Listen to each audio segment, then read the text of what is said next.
Kalau nak baik, pergi cari dia ni. Dekat dia semua baik. Hak tak baik tak ada. Tapi Nabi kata wa inna minan nas mafatihal lisyarr. Tapi ada sebahagian manusia yang dia menjadi kunci, menjadi pencetus kepada kejahatan. Wa maghaliqa lil khair, dan dia menjadi penutup kepada kebaikan. Ada macam ni. Segala yang jahat dia. Tak ada baik pada dia. Jadi manusia ni Nabi kata ada dua macam. Hak satu ni baik saja, jahat tak ada. Hak satu ni jahat saja, baik tak ada. Tapi Nabi kata fattuba liman ja'alallahu mafatihal khair ala yadayhi. Beruntunglah orang yang Allah Subhanahu wa taala jadikan dia ni kunci kebaikan. Ada orang baik, ada orang jahat. Beruntung orang baik. Nabi kata begitu.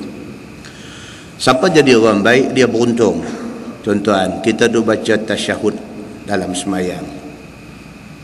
Selain daripada kita selawat, kita ucap salam ke atas Nabi sallallahu alaihi wasallam, kita juga ucap selamat ke atas hamba-hamba yang soleh. Kalau kita jadi orang soleh, soleh makna baik. Kalau kita jadi orang baik, 1.6 juta orang Islam dalam dunia ni semayang. Dalam sembahyang dia tahiyat, dia baca tasyahud. Dalam tasyahud tu dia doa kepada Allah supaya Allah bagi selamat kepada orang-orang yang baik. Doa tu dapat ke dia, dengan syarat dia jadi orang baik. Automatik 1.6 juta orang Islam sembahyang, masa tasyahud dia doakan keselamatan untuk orang baik. Kalau dia orang baik, dia dapat doa tu. Maka Nabi kata apa? Fattuba liman ja'alallahu mafatiha al-khair. Maka beruntung orang yang jadi orang baik. Beruntung. Wa wailun liman ja'alallahu mafatiha syarr ala yadayhi. Dan celakalah orang yang jadi orang jahat. Pasal apa? Pasal orang jahat tidak didoakan kebaikan untuk dia.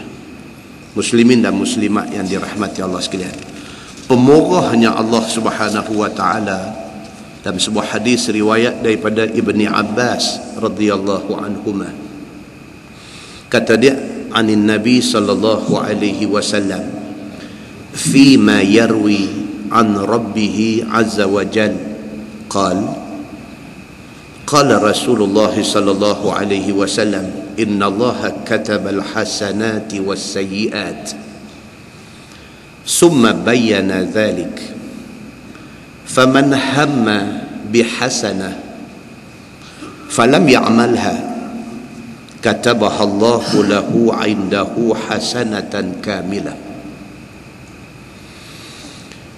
فإن هو هم بها فعملها كتبها الله له عنده 10 حسنات إلى 700 ضعف إلى أضعاف كثيرة ومن هم بسيئة فلم يعملها كتبها الله له عنده حسنة كاملة فإن هو هم بها فعملها كتبها الله له سيئة واحدة أو كما قال. Hadis sahih riwayat Al-Bukhari daripada Abdullah bin Abbas radhiyallahu anhuma, kata dia Allah berfirman di dalam satu hadis qudsi, sabda Nabi, innallaha katabal hasanat was sayyiat. Allah sudah tentukan pahala dan dosa. Ini Tuhan tentu. Buat baik dia bagi pahala, buat jahat dia bagi dosa. Ini benda sudah ditentukan Allah Subhanahu wa taala. Faman hamma bihasanah, Tuhan suruh Nabi bagi tahu, siapa niat nak buat baik, siapa teringat dalam hati dia nak buat baik, falam ya'malha, tapi tak buat. Ingat kata nak mai kuliah malam ni, last minute tak jadi mai. Katabahallahu lahu indahu hasanatan kamilah, satu pahala penuh Tuhan tulis. Nak abang kata pemurah Allah Subhanahu wa taala ni, niat saja pahala penuh. Barang siapa hamma, ada ingat nak buat baik, falam ya'malha, tapi tak buat, dia memang niat, dia memang sungguh-sungguh ingat nak buat, tiba-tiba ada gendala, ada arai, tak jadi buat. Katabahallahu lahu indahu hasanatan kamilah, Tuhan tulis satu markah penuh. Fa in huwa hamma biha fa'amilaha, tapi siapa ingat nak buat dan dia buat, katabahallahu lahu indahu 10 hasanatin ila 700 dha'fin ila adha'afin kathirah. Tuhan bagi dekat dia paling kurang 10 pahala. Bahkan Allah Subhanahu wa taala boleh bagi 700 pahala. Bahkan Allah Subhanahu wa taala boleh bagi adha'afin kathirah, berlipat-lipat kali ganda pahala, berdasarkan kepada apa dia buat. Dia ingat kata nak main masjid dan dia main, Tuhan bagi 10 penuh dekat dia. Dia ingat kata dia nak perang jihad, nak mati syahid dan dia buat, Tuhan boleh bagi dekat dia 700 kali ganda pahala. Bahkan Tuhan boleh bagi adha'afin kathirah, tak tahu berapa kali lipat ganda, bergantung kepada ikhlas dia dan bergantung kepada limpah rahmat Allah Subhanahu wa taala. Wa man hamma bi sayyi'atin falam ya'malha, sebaliknya siapa teringat nak buat jahat tak jadi buat, katabahallahu lahu indahu hasanatan kamilah, dapat satu pahala. Hak kita duk tahu bila orang teringat nak buat dosa, tak berdosa lagi. Dan kalau dia tak buat, tak ada apa-apa. Kalau dia buat, baru kira berdosa. Dalam hadis Bukhari ni, Nabi SAW kata apa? Dia teringat nak buat jahat, tak jadi buat. Tak jadi tu dapat pahala. Fa in huwa hamma biha fa'amilaha, tapi kalau dia ingat nak buat jahat dan dia buat, katabahallahu lahu sayyi'atan wahidah, ditulis satu dosa. Maknanya apa dia tuan-tuan? Allah Subhanahu wa taala ni Tuhan Maha Pemurah, Maha Penyayang. Pemurah dari segi bagi pahala dekat kita ni Tuhan tak berkira. Maha Penyayang ni maksudnya apa? Tuhan sayang kat kita. Buat baik bagi 10, bagi 700, bagi berganda-ganda, buat jahat bagi 1. Pasal apa? Pasal dia sayang kita. Pun macam tu. Dalam sebuah hadis riwayat daripada Abi Hurairah radhiyallahu an, anin Nabi sallallahu alaihi wasallam qala, innahu la ya'ti ar-rajul al-'azim as-samin yawm al-qiyamah la yazinu 'inda Allah janaha ba'udah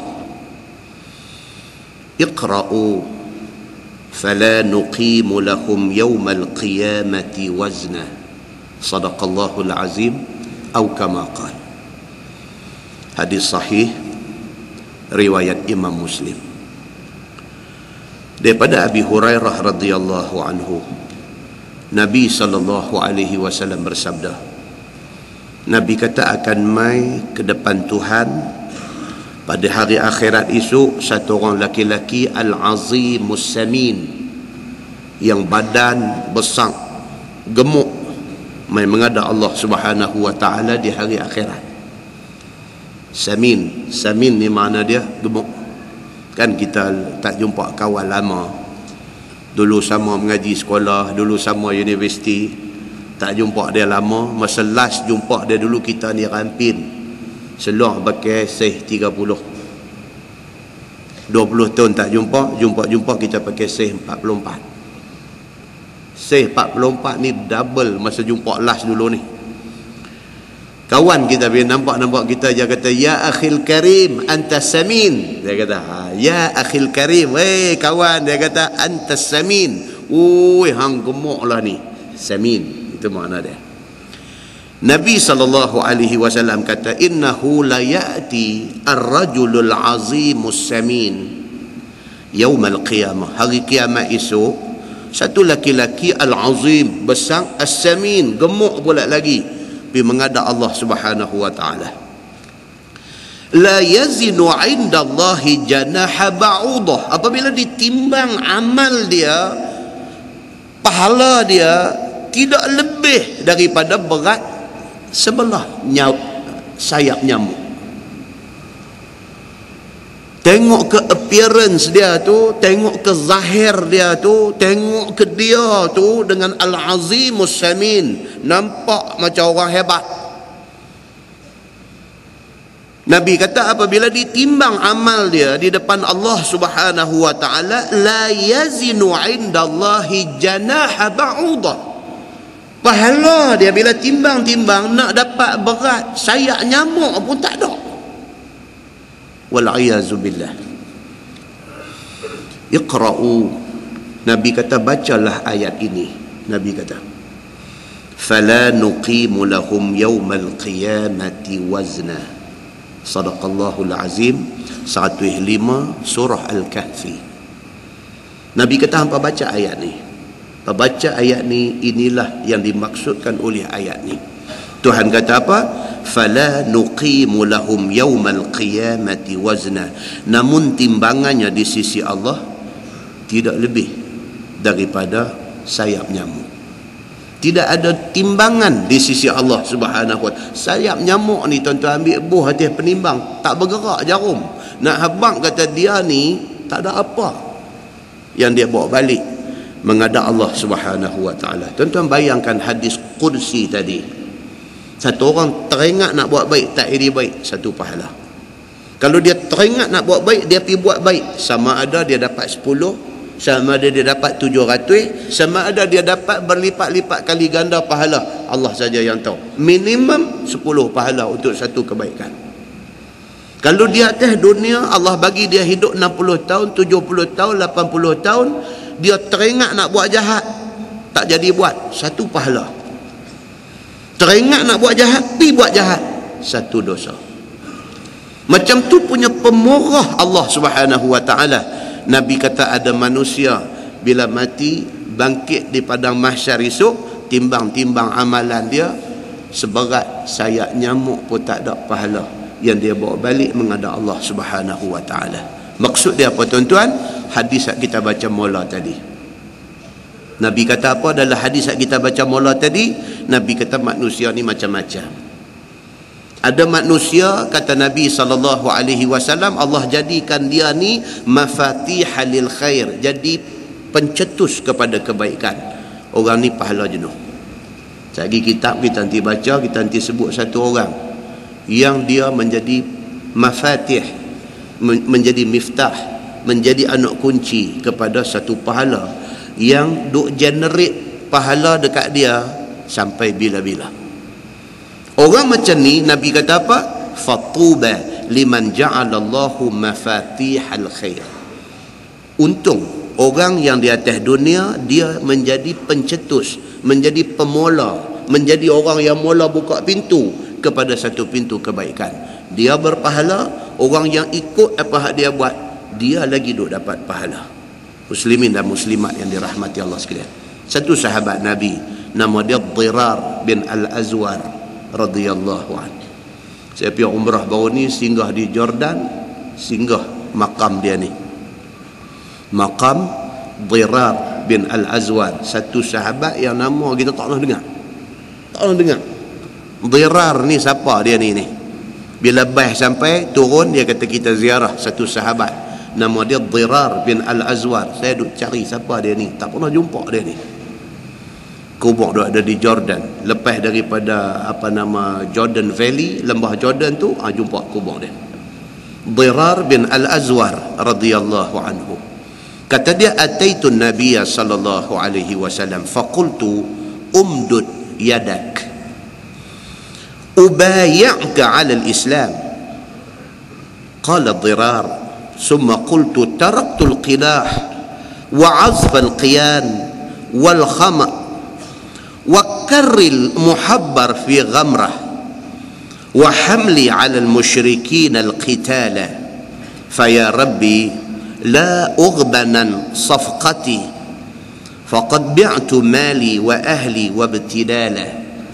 فقال رسول الله صلى الله عليه وسلم ما غبنت صفقتك يا ضرار، أو كما قال hadis riwayat Imam Ahmad daripada Dirar bin Al-Azwar radhiyallahu an. Dia kata aku jumpa Nabi sallallahu alaihi wasallam. Dirar dia pergi jumpa Nabi sallallahu alaihi wasallam. Sampai depan Nabi, dia kata umdud yadak.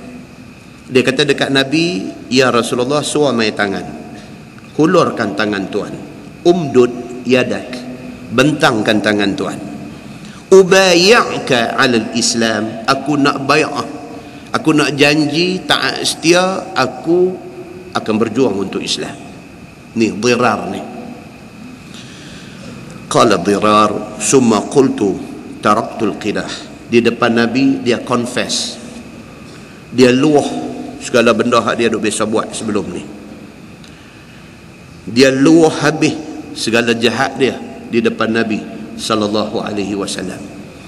Dia kata taraktul qidah, aku dah tinggal judi. Qidah ni tuan-tuan, dia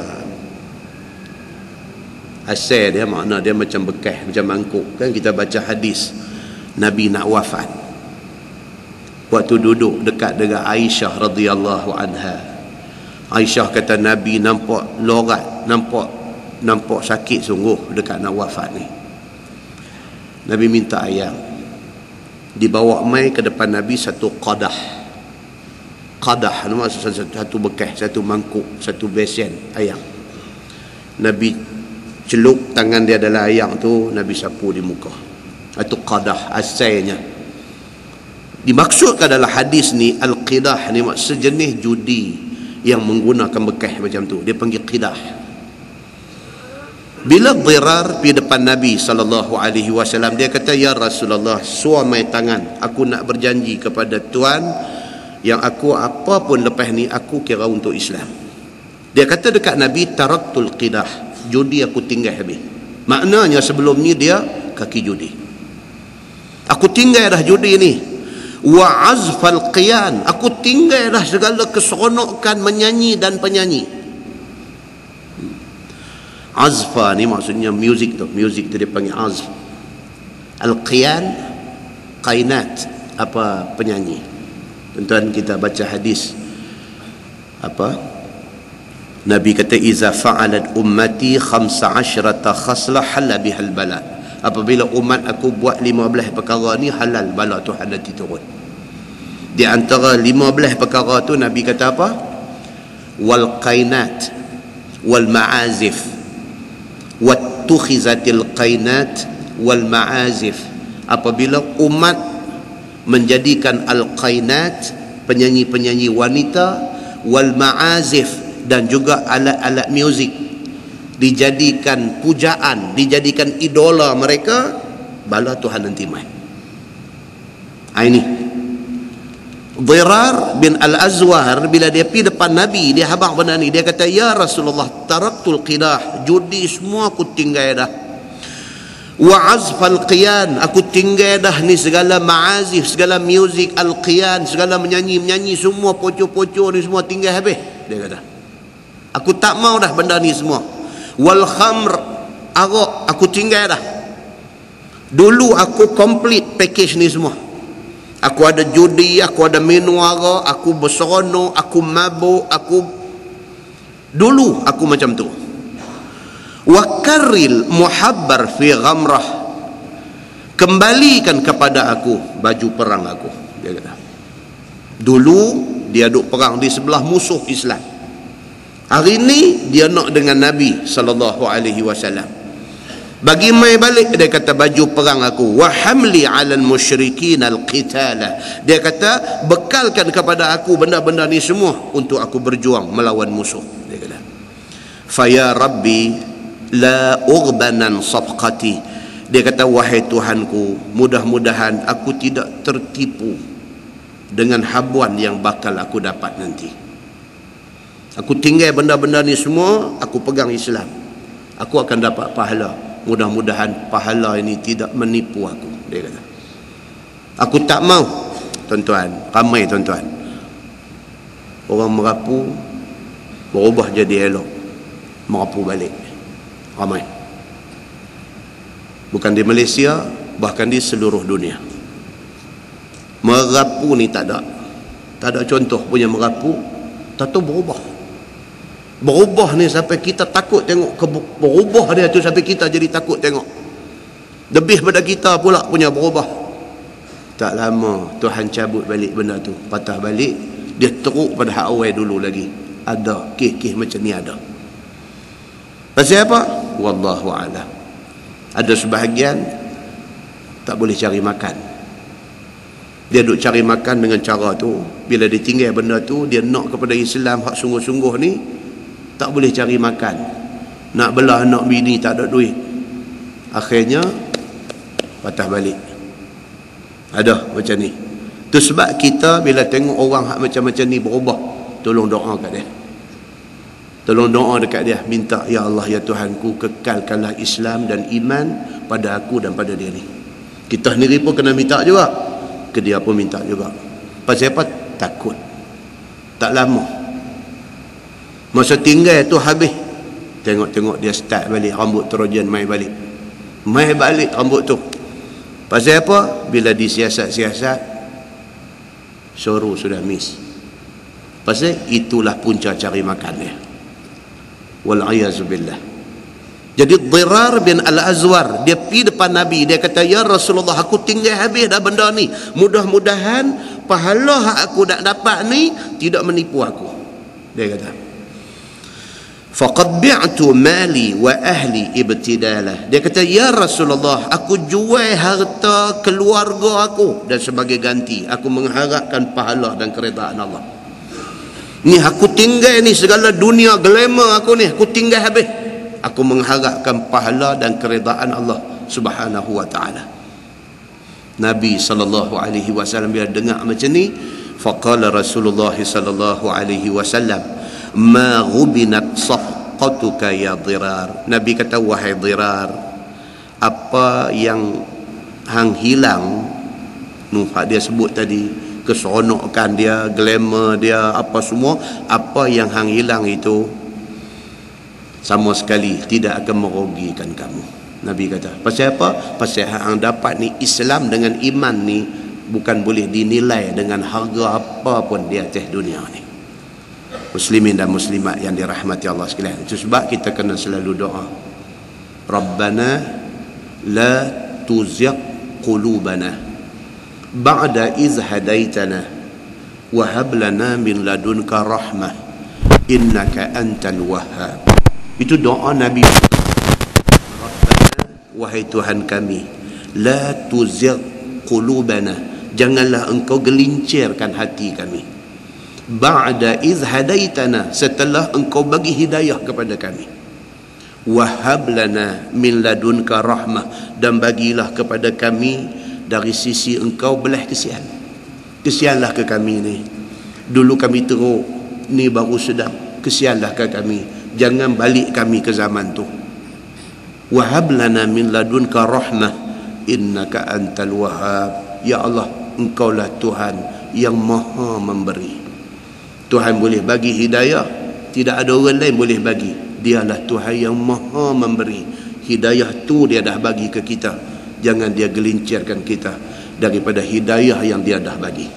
Mudah-mudahan muqaddimah itu memberi manfaat kepada kita insya-Allah. Kita menggunakan Bahrul Mazi jilid 12. Bahrul Mazi jilid 12, muka surat 141. Muka surat 141, bab ma jaa fil akhal, iaitu bab yang datang pada menyatakan hadis yang membicarakan bercelak mata. Cerita kata Nabi sallallahu alaihi wasallam suka pakai celak di mata dia. ketahuilah saudaraku, bercelak mata itu disuruh oleh syarak. Dia kata pakai celak ni agama suruh. Pasal apa? Pasal Nabi pakai. Dia nak abang yang tu. Kerana celak itu ada manfaatnya pada mata. Celak itu ada faedah, bukan saja pakai. Celak tidak sama dengan eyeshadow. Kan? Hari piduk kias pula. Eyeshadow ni celak dia duk kata lagu tu. Itu pasal dia kata I pakai eyeshadow. Pasal apa? Pasal dia serupa macam celak. Dah. Eyeshadow itu lain. Itu tak boleh. Ini celak. Ini celak yang dipakai oleh Nabi sallallahu alaihi wasallam. Dan Nabi kita sallallahu alaihi wasallam selalu bercelak mata. Nabi ni dia lagu tu. Sentiasa pakai celak mata. Ada baginya bekas celak itu. Bahkan Nabi ada bekas celak lagi. Menjadi hak dia, menjadi kepunyaan dia, bekas celak. Maka sayogia pula kita ikut seperti mana perbuatan Nabi sallallahu alaihi wasallam untuk mencapai faedah seperti yang disabdakannya. Biasalah dia kata benda hak Nabi buat kita boleh buat, bagus. Benda hak Nabi buat kita tahu kata benda tu menjadi amalan Nabi, sunnah Nabi, mana boleh buat, itu bagus. Dia kata maka perbuatan Nabi SAW itu ada disebutkan dalam hadis seperti dikeluarkan oleh Imam At-Tirmizi. Kata dia an Ibn Abbas radhiyallahu anhu anna Nabi SAW qala iktahilu bil ismit fa innahu yajlul basar wa yunbitu sya'ar. Itu hadis dia. Maksud dia diriwayatkan daripada satu sahabat Nabi sallallahu alaihi wasallam, nama dia Abdullah bin Abbas radhiyallahu anhuma, bahwasanya Nabi sallallahu alaihi wasallam bersabda, hendaklah kamu bercelak mata dengan celak yang bernama ismit. Itu satu jenis celak. Ismit, kalau baca dalam huraian panjang hadis ni, dia kata celak hak paling elok, celak yang kualitinya paling elok. Celak tu nama dia ismit, bukan ismet ulam raja. Nak lebih kurang. Ismit, alif sa mim dal, ismit.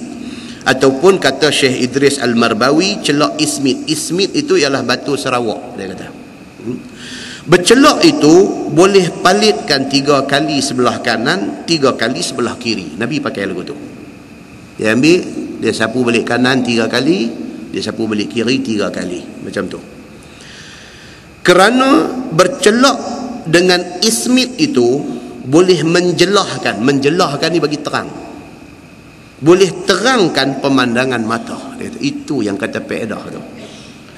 Celak yang dibuat daripada ismit, dia kata kalau sapu di biji mata, dia nanti masuk dalam mata, tak tahu apa benda. Yang ni sains kena pergi buat kajian.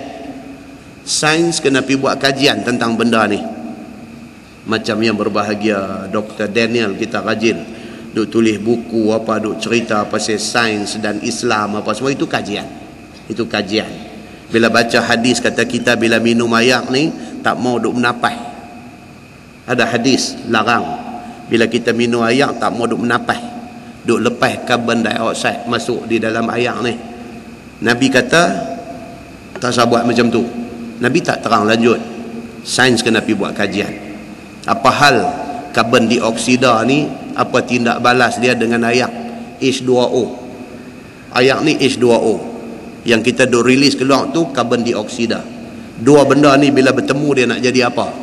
Itu kajian kita buat. Nabi tidak buka makmal sains untuk terang benda ni. Tapi apa yang ada dalam Quran, apa yang ada di dalam hadis Nabi itu sudah barang pasti tidak akan bercanggah dengan sains. Itu hebatnya yang kata Islam ni. Dan itu menjadi punca kepada sudah berapa ramai cendekiawan intelektual bukan Islam masuk Islam.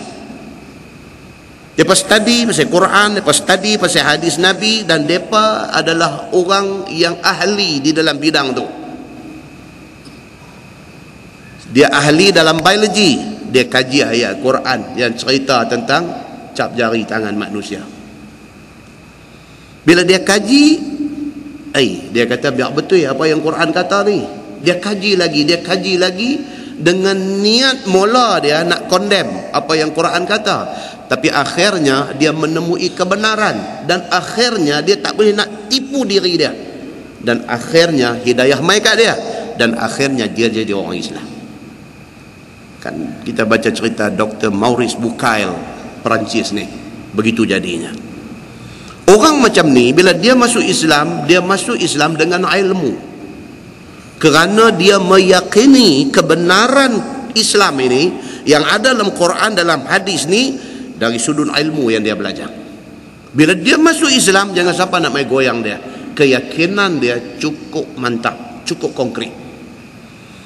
Berbeza dengan kita, Islam kita ni, Islam kita tak pernah minta, tak tahu beranak mai jadi Islam. Jadi kita rasa kita tak berapa nak menilai Islam yang Allah bagi dekat kita. Tuan-tuan, di Mahkamah Syariah Tinggi Pulau Pinang, dalam duk tunggu dua beradik nak minta keluar, nak minta keluar Islam. Pulau Pinang, dua beradik duk minta nak keluar Islam. Pasal apa pergi jadi macam ni, tuan-tuan? Pasal apa? Sayang, di waktu, di ketika, di masa orang bukan Islam yang terpelajar boleh tinggal kepercayaan dia mai kepada Islam kerana ilmu yang ada dekat dia, di ketika yang sama ni hak beranak Islam ni nak tinggal agama dia. Alangkah malangnya mereka ini, muslimin dan muslimat yang dirahmati Allah sekalian. So hadis yang kita baca ni nak kena ada satu kajian, apa hal dengan celak ismit ini, sehingga kan Nabi SAW kata siapa duk pakai dia, selain daripada dia dapat pahala ikut sunnah Nabi, dia dapat lagi satu, apa dia? Mencerahkan pandangan mata, dia kata. Dan dia kata menumbuhkan bulu mata. Bahkan dia jadi baja bagi bulu mata naik lebat. Tak gaduh piduk pakai apa? Maskara apa? Punya duk bubuh sampai jadi macam biji muktan mata tu. Bukan. Pakai celak ni Nabi SAW sebut, dia kata wayun bitus sya'ar, dan menumbuhkan bulu mata, dia kata. Begitu. Baik. Kata At-Tirmizi, dan sesungguhnya diriwayatkan daripada ketiadaan satu wajah daripada Nabi SAW, bahawasanya sabda Nabi, lazimkanlah oleh sekalian kamu bercelak dengan ismit itu. Dalam satu hadis lagi dia kata iktahilu alaikum bil ismit. Itu dalam satu hadis riwayat lain.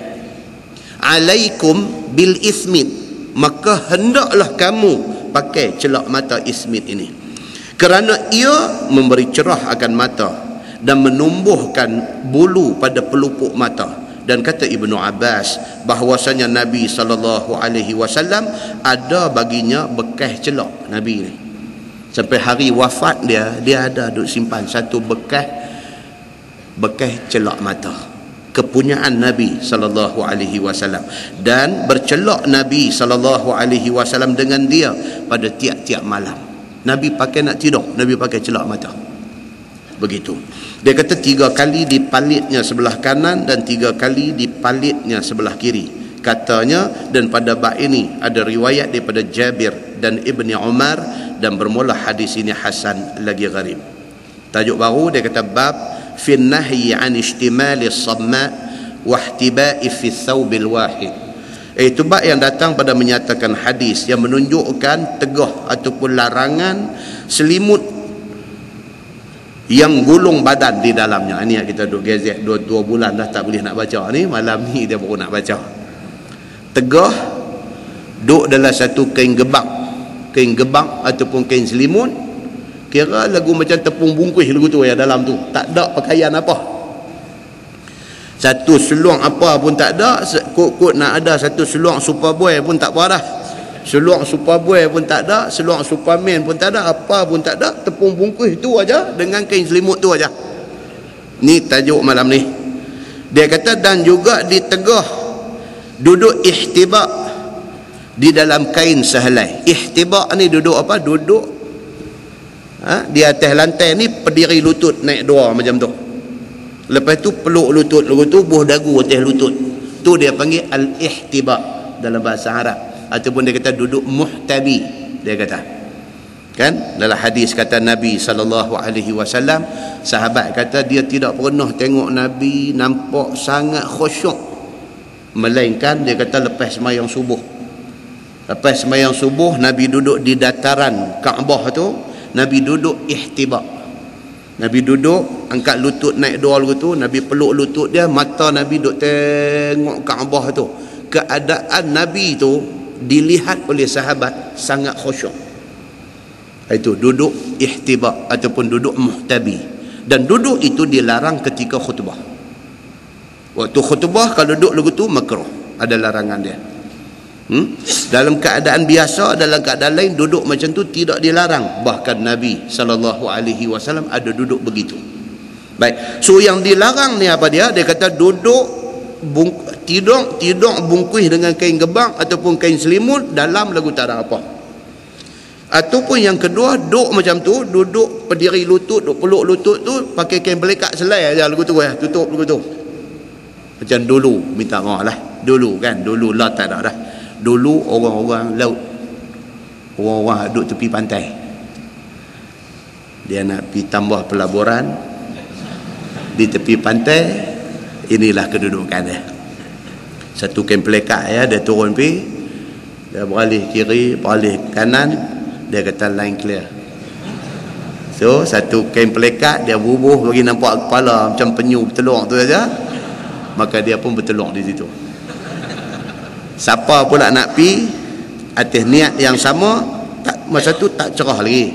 Ni subuh ni gelak-gelak lagu nak cerah tak cerah tu, kalau tak hati-hati terpijaklah pesaka kawan ni. Kan? Ini dilarang oleh agama.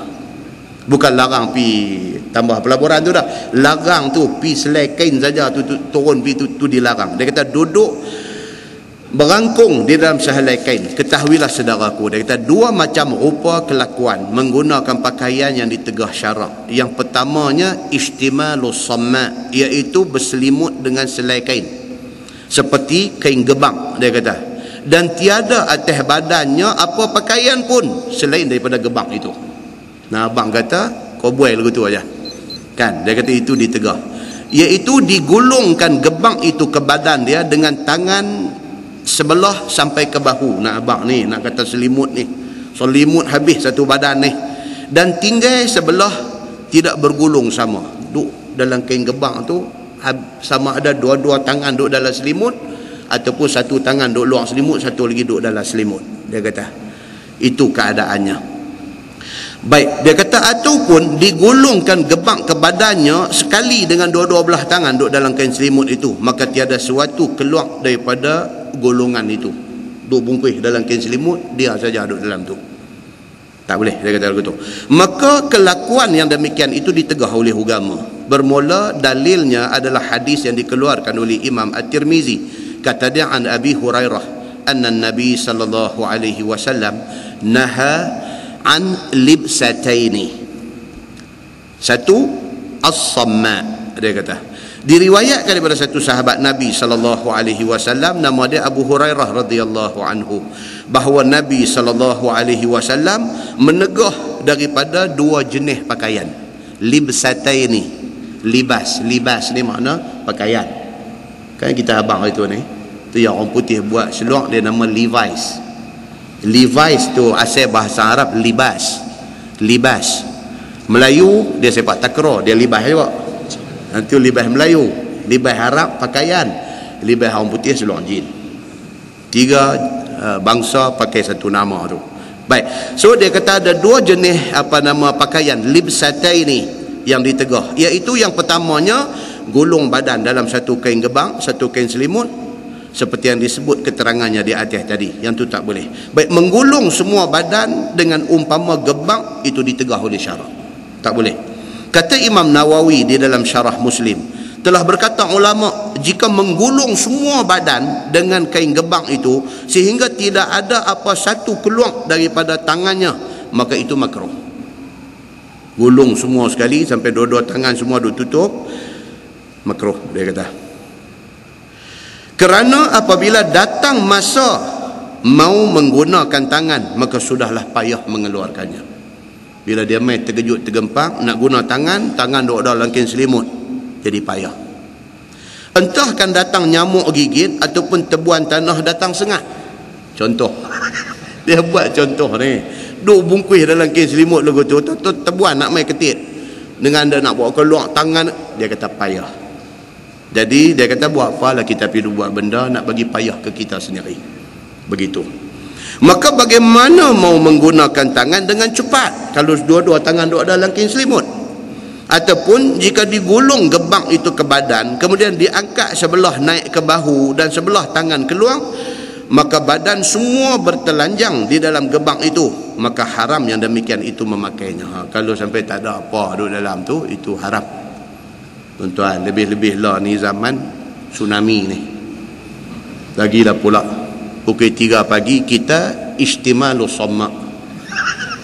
Kita duduk tidur lagu koboi dalam kain selimut selai saja. Tahu-tahu dia main bergoyang. Dia main tsunami. Bila terkejut ni tuan-tuan, dia lari turun tu, dia terlupa. Turun tu lagu macam duk jual aiskrim lagu tu aja. Tak kekacau tu. Ini yang agama tak bagi ni. Pasal bila dia main terkejut tergempang, dia tak teringat lah. Tuan-tuan tak baca ni cerita tsunami hak latest punya baru ni. Hak duduk hotel di Medan tu. Hak duduk hotel tu turun ni tak sedang pakai kentola saja. Tak apalah ada kentola. Kalau dia istimalu sommak di atas tu, turun tak ada apa. Orang pakai duduk tengok dia duduk tengok hotel. Dia duduk tengok hotel, duduk teringat beg tak ada ambil, ni wallet tak ada ambil, ni apa handphone tak ada ambil apa, dia duduk tengok sana. Orang semua duduk tengok dia. Istimalu sommak. Ini yang semak ni. Ini yang agama tak bagi. Jadi Syekh Idris Al-Marbawi, zaman dia 60 tahun dulu tak ada tsunami zaman tu. So dia tak buat contoh tsunami. Dia buat contoh kata tebuan nak ketit. Kita dengar pun contoh macam tak apa kena. Kan? Contoh hak lebih kena zaman lah ni, contoh tsunami. Tosah kata tsunami lah. Rumah terbakar. Wal'iyazubillah. Rumah terbakar. Tahu-tahu orang duk royak api. Kita pun dengar cepih lompat turun. Istimalu sommak. Kacau lah. Daripada awal agama pesan tak sah dia buat kelaku huduh macam tu. Pasal apa? Takut saat lagi dia pergi jadi kecemasan apa-apa, jadi masalah ke kita semua. Baik, begitu. Dia kata, dan terbukalah segala aurat dengan sebab yang demikian itu tadi. Dan lagi sabda Nabi sallallahu alaihi wasallam, wa an yahtabi ar-rajul bi thawbihi laisa ala farjihi minhu syai'. Ini dia nak abangnya. Dan bahawasanya dia kata duduk menyerangkung satu laki-laki dengan pakaiannya, tiada atas kemaluannya daripada sesuatu. Kain pelekat selai aja, pergi duduk kira duduk tarik kain pelekat tu, selimut nampak kepala aja keluar. Kemungkinan dia apa? Dia kata kemungkinan dia kawan nak duduk depan tu duduk tengok benda lain. Bila kain tu dia buat solom pergi sampai nampak kepala saja, duk pacak lutut naik lagu tu, buah rambai lah. Buah rambai lah. Nu kawah duk betul depan sana nu duk tengok. Allah, dia kata Pak Haji ni tak senonoh sungguh lah. Dia tak sedang pasal dia duk jaga atas. Pertahanan dia di atas. Bawah musuh sudah nampak. Ini yang dia bagi tahu. Dia kata ni, yang kata ni apa dia? Dia kata dia ni dia kata tiada atas kemaluannya daripada sesuatu. Tak tutup pasal tak ada apa dalam. Dia rasa dia duk tutup tapi bawah orang duk tengok. Kata At-Tirmizi, pada bab ini ada riwayat daripada Ali dan Ibni Umar dan Aisyah dan Abi Sa'id dan Jabir dan Abi Umamah. Banyak sahabat riwayat hadis yang sama melarang dua benda ni. Satu apa dia? Selimut dalam keadaan dalam tak ada apa, ataupun pakai kain pelekat, pakai sampai di atas ni, waktu duduk pacak lutut, orang boleh nampak benda yang tak patut dilihat oleh sesiapa. Begitu. Baik, katanya lagi bermula hadis Abu Hurairah itu hadis yang hasan lagi sahih. Masalah duduk menyerangkung yang haram, iaitu duduk seperti ditunjukkan oleh Nabi sallallahu alaihi wasallam, iaitu duduk menyerangkung di dalam kain selai.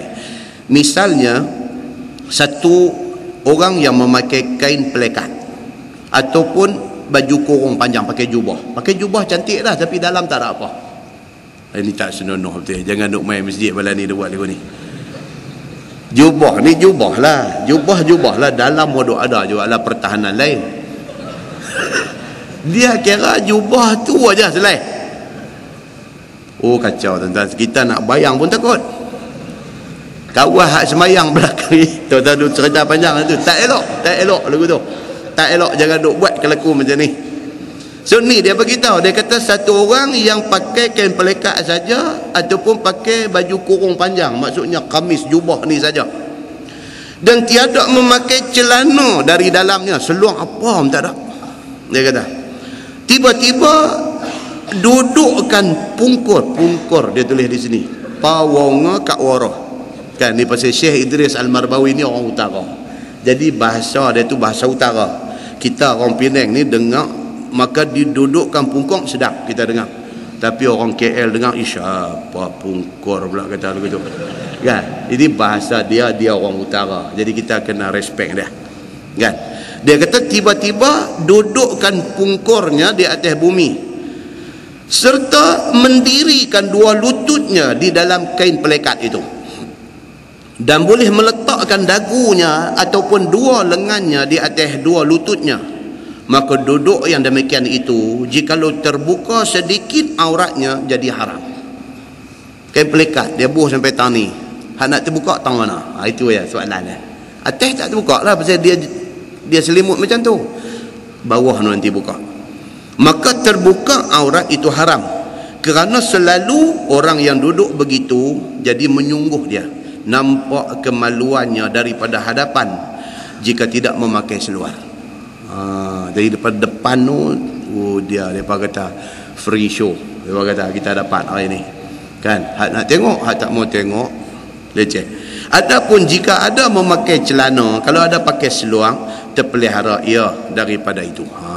Kalau pakai seluar, walaupun pakai seluar pendek, pakai jubah tapi dalam seluar pendek, at least adalah satu protection, dia panggil pertahanan tu. Baik, jika duduk seperti yang demikian itu sekalipun, kalau dia duduk macam tu pun tapi ada seluar pendek, at least ada satu pertahanan, dia kata. Dan itulah yang menyebabkan datang haramnya. Baik, kemudian tajuk fi muwasalati sya'r, itu bab yang datang pada menyatakan hadis yang membicarakan memakai cemara, yakni menambah rambut lain. Kita dah baca di Masjid Jelutong yang ni, cerita tentang larangan pakai rambut palsu. Ataupun bagi mahkamah dulu, hakim pakai rambut Princess Light tu, dia panggil wig, W-I-G, wig tu haram. Dan kita dah cerita dah di Masjid Jelutong hari tu, orang yang jadi mafatih lil khair, menjadi pencetus kepada kebaikan dalam tajuk ni, siapa dia? Hakim Tan Sri Hashim Yub Abdullah Sani. Saya ingat tahun berapa dulu, tahun 70-an ke 80-an macam tu dulu. Saya dulu mengaji sekolah lagi masa tu. Masa tu yang Arif Tan Sri Hashim Yub Sani ni, dia jadi hakim mahkamah tinggi ke apa ke masa tu. Dia hakim yang pertama di Malaysia ni tak mau pakai wig tu. Dulu semua hakim pakai wig rambut Princess Light tu. Dia tak mau.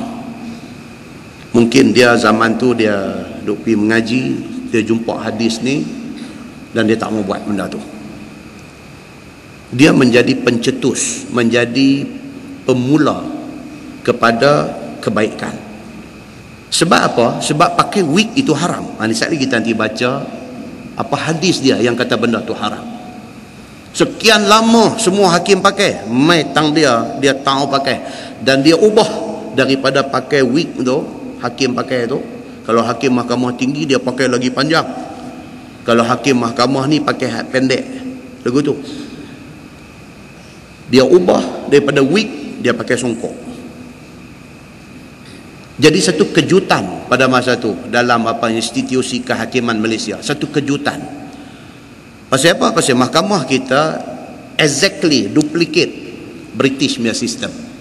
Dia duplicate sampai hakim, sampai pakaian hakim, sampai bahasa yang digunakan di mahkamah, sebutan yang disebut di dalam mahkamah, semua duplicate daripada sistem undang-undang British. Jadi sudah sewajarnya dibuat pindaan. Macam kita kata budak-budak pengakap di sekolah kan, bila tabik 3 jari, 3 jari ni pasal apa? Pasal apa 3 jari? Pasal scout ni Lord Baden-Powell, orang yang introduce scouting ni. Dia orang Kristian. So 3 dengan Kristian ni cantik lah kan, dia dengan Trinity dia ni. So bila dia buat scout, dia perkenalkan tabik 3 jari. Islam, orang Islam di Malaysia tidak salah kalau nak aktif di dalam pasukan scout, tidak salah, tapi modify lah tang mana patut modify. Instead of tabik 3 ni, kita buat tabik macam tu kah? Macam mana polis tabik tu 5 jari. Nak polis kah, nak buat lagu askar, lagu tu kah, macam mana kah, tak apa, lagu mana pun tak apa, tapi tak usahlah 3. Pasal apa? Takut saya lagi kok menyerupai fahaman mereka. Takut yang tu. Pindaan itu tidak bawa apa-apa. Kalau kita faham, kalau kita reti, kalau kita, bagus dibuat pindaan itu. Maka Tan Sri Hashim Yub Abdullah Sani, dia pindah. So 2 benda yang dia pindah pada masa tu. Yang pertama apa dia? Wig ganti dengan songkok. Sampai hakim yang bukan Islam pun pakai songkok hari ni. Okey, dia dapat pahala pasal dia ubah benda tu daripada benda yang dilarang oleh agama kepada benda yang baik. Dia dapat pahala. Dan selagi mana sistem kehakiman yang duk ada ni duk buat macam tu, selagi tu dia duk generate pahala untuk Tan Sri Hashim Yub Sani. Beruntung dia. Ni yang Nabi kata dalam hadis yang kita baca muqaddimah tadi, Nabi kata apa? Fatuba liman, maka beruntunglah kepada orang mafatihal khair, yang memulakan, buka anak kunci kepada kebaikan. Beruntung dia. Nah, so Tan Sri Hashim Yub Sani yang kedua, dia ubah apa? Panggilan dalam mahkamah. Dulu lawyer ataupun apa pegawai pendakwa ke apakah address hakim sebagai my lord dulu. My lord ni maksud dia apa? Kalau translation Quran, my lord tu refer kepada Allah Subhanahu wa taala. Oh my lord. Dia ubah. Tak mau panggil my lord, panggil yang arif. Yang arif. Dan alhamdulillah perubahan yang dicadangkan oleh dia diterima. Dan sampai hari ni orang duk pakai lagu tu, sampai hari ni dia dapat pahala insya-Allah. Muslimin dan muslimat yang dirahmati Allah sekalian, membuat perubahan kepada kebaikan itu disuruh. Tapi nak kena kuat lah. Nak kena kuat. Pasal apa? Pasal belum tahu kita buat tu orang boleh terima ke tak. Kalau orang tak boleh terima, kena kita. Maka orang yang mempunyai jiwa yang kuat, dia boleh memimpin perubahan ini. Perubahan daripada tak baik kepada yang baik, daripada yang dilarang Allah kepada yang disuruh oleh Allah Subhanahu wa ta'ala. Dia berjaya buat benda ni kan. Pasal apa? Pasal hadis riwayat daripada Muawiyah radhiyallahu an. Kata dia, inni sami'tu Rasulullah sallallahu alaihi wasallam yanha an hazihi al-qussah. Kata Muawiyah, dia kata aku dengar Nabi sallallahu alaihi wasallam melarang pakai qussah, pakai wig ataupun pakai rambut palsu. Muawiyah kata aku dengar, telinga aku dengar Nabi terang-terang larang tidak boleh pakai rambut palsu, wig tak boleh pakai. Wa yaqul, dan sabda Nabi sallallahu alaihi wasallam, inna ma halakat banu Israel hina takhazaha nisa'uhum. Nabi kata sesungguhnya di antara punca kebinasaan Bani Israel ialah apabila orang-orang perempuan daripada kalangan Bani Israel duk start pakai rambut palsu. Allah marah di antara sebab kebinasaan Bani Israel. Nabi kata, dan hadis itu hadis sahih riwayat Imam At-Tirmizi. Tak boleh. Tuan-tuan, kalau rambut palsu orang perempuan pun tak boleh pakai. Hadis ni kata apa? Bani Israel, orang perempuan Bani Israel pakai, Tuhan marah. Di antara sebab mereka dibinasakan adalah sebab tu. Kalau orang perempuan pun tak boleh pakai rambut palsu, bolehkah orang laki-laki pergi berlakon jadi pondan, pergi duk pakai rambut palsu? Lagi tak boleh. Hari ni kita dihidangkan, kita dijamu dalam TV ni, pak-pak lawak ada dalam TV ni semua. Jantan piduk pakai lagu perempuan tu, sudahlah pakai perempuan itu salah. Piduk bubuh rambut palsu nak pergi jadi perempuan, lagi salah. tak ditegur. Tak ditegur. Benda ni wajib ditegur supaya kesalahan itu dapat dihentikan. Ini tajuk yang kita sebenarnya dah baca di Masjid Jelutong dulu. Okey, dan lagi satu dia kata apa? Ani bin Abbas qal la'ana Rasulullah sallallahu alaihi wasallam al-mutashabbihat birrijal minan nisa wal mutashabbihina bin nisa minar rijal. Hak ni hak last kuliah di Jelutong hari itu. Rasulullah sallallahu alaihi wasallam melaknat perempuan nak jadi orang jantan, tomboy. Dan Nabi sallallahu alaihi wasallam melaknat orang jantan nak jadi perempuan, pondan. Baik tomboy, baik pondan, dilaknat oleh Allah, dilaknat oleh Nabi sallallahu alaihi wasallam. So itu tajuk, saya ingat tak payah baca. Pasal kita dah baca di Jelutong dan tuan-tuan pun dah faham benda tu. Tuan-tuan buka muka sebelah bawah.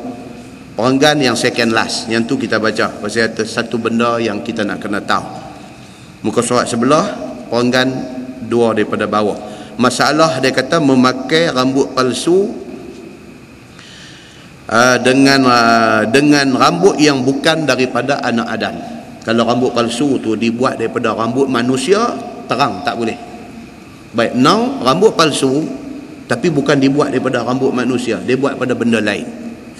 Benda lain tu apa? Kata Imam Nawawi di dalam Syarah Muslim, dan jika ditaruh rambut palsu itu dengan rambut lain daripada rambut anak Adam, rambut palsu tu dibuat tak pakai rambut manusia, tapi dia pakai bulu kambing ke, dia pakai bulu apa ke, dia pakai bulu lain daripada rambut anak Adam, maka padanya tafsir. Dia kata ada beza pendapat, ada detail pendapat daripada kalangan ulama, iaitu jika ada ia rambut najis, iaitu rambut bangkai ataupun rambut barang yang tidak dimakan dagingnya, dan apabila bercerai daripada binatang itu pada masa hidupnya, maka ia itu haram juga. Jadi yang kita nak buat contoh ni apa? Dia kata bulu tu sama ada bulu bangkai tak boleh pakai, satu, ataupun bulu menatang yang kita tak makan daging dia. Contohnya apa? Bulu kucing. Kucing adalah menatang yang kita tak makan daging dia. Menatang yang kita tak makan daging dia ni, kalau bulu dia tercabut daripada badan dia semasa dia masih hidup, bulu tu menjadi najis.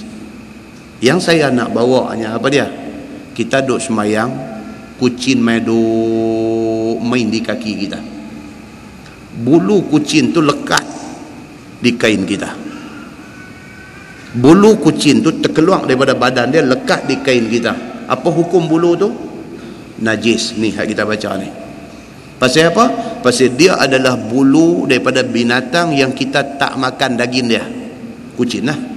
Dan bulu tu tercerai ketika menatang tu masih hidup. Kucing tadilah, dia duk main di kaki kita, duk serendeh, duk apa, bulu kucing tu lekat di kain semayang kita. Kita pada ketika itu, kata Imam Nawawi, sudah dianggap memikul najis, dan semayang kita tidak sah. Jadi kepada peminat-peminat kucing, hati-hati tentang benda ni. Peminat-peminat kucing ni hati-hati dengan benda ni. Yang kadang-kadang kita ni, anak-anak kita ni, dia suka dengan kucing ni. Dia bergomel, dia main dengan kucing ni, dia apalah apa. Bulu kucing ni dalam rumah kita everywhere. Dekat sofa ada, dekat kapet ada, dekat sampai kat sejadah kita nak pakai buat semayang ada. Kadang-kadang orang perempuan kita kain baju daripada jemuk tu, kutip main duk lungguk tu, kucing main duk rolling dalam kain tu. Kain tu sekali kita pakai semayang, bulu kucing ada duk lekat di kain tu, itu juga menyebabkan sembahyang kita tidak sah. Pasal apa?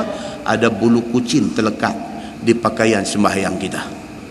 Ini kata Imam Nawawi, dia bagi remark di situ, dia bagi satu benda yang dia highlight di situ, supaya kita ni tak jadi orang yang buat ibadat tiba-tiba pergi sana kosong.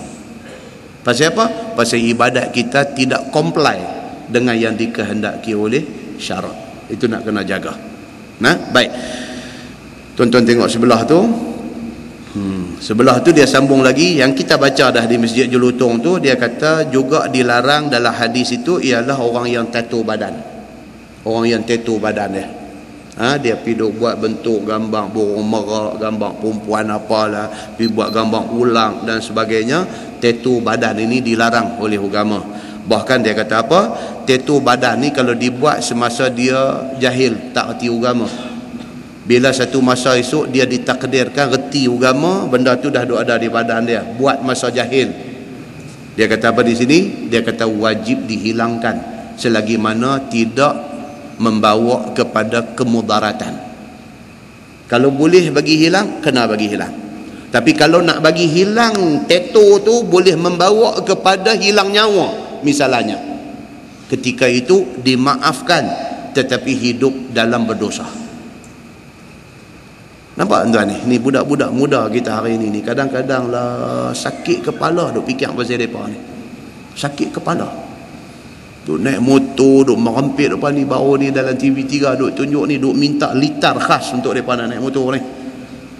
Konon-kononnya yang depa duk merempit ni pasal tak ada tempat khas. Kalau ada tempat khas depa tak rempit atas jalan. Tuan-tuan percaya ke?